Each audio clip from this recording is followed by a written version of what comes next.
Không, dao của anh vẫn dao đi. Dao anh đi đâu cầm đi. Đông người.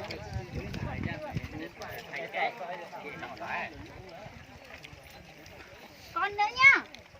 Nào đi bây giờ. Đâu nhỉ? Lên nào đi rồi đâu. Đây, mấy anh em ơi, con nữa. Đừng tao nó đi rồi. Hiểu không? À, cùi à, chả được cái tầm muốn à. Cái sự nào không? Dưa chuột. Ai ăn? Giờ dưa chuột đấy. Gọt xuống. Dưa chuột. Cái này mua ở đâu đây? Của dân thôi.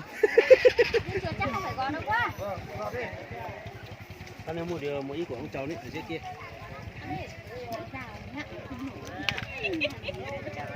Nó cả tí rồi, cái là bé rồi. Dạ. Đây đưa nào chứ. À, ấy rồi, cha thì đấy. Cha này là nha. Đây cá. Sớm nha.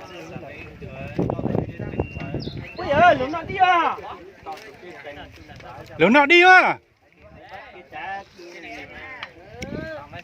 Đi trốn đâu à? Chẳng có nó á. Ôi giời, nó đi à. Thế cho anh đi nhỉ?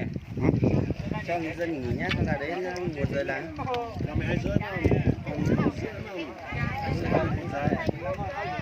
Ép là nó.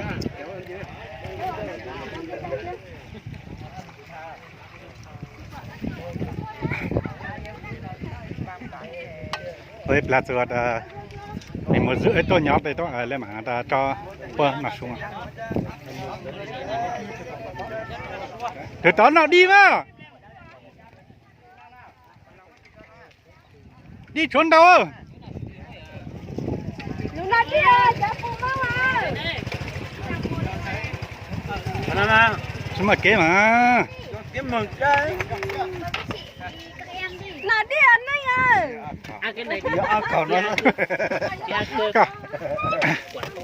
Cái giống còn năng hút chế mở ra.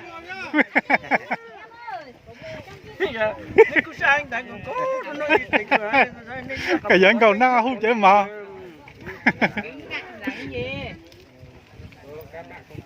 Về chứ về chơi chứ một về mà. Cho mình thấy cái một cái thôi. Ăn đi.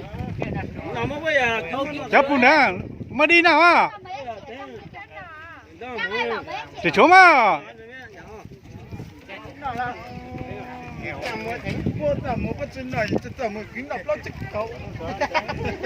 Nào.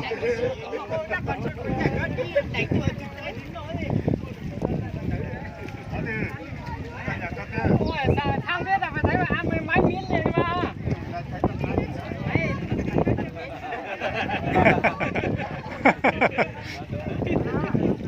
Ta bỏ phải ai mà. Này Cương. Quay bé này. Đúng rồi. Chẳng ơi. Đừng đi lên bé tí à.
Đâu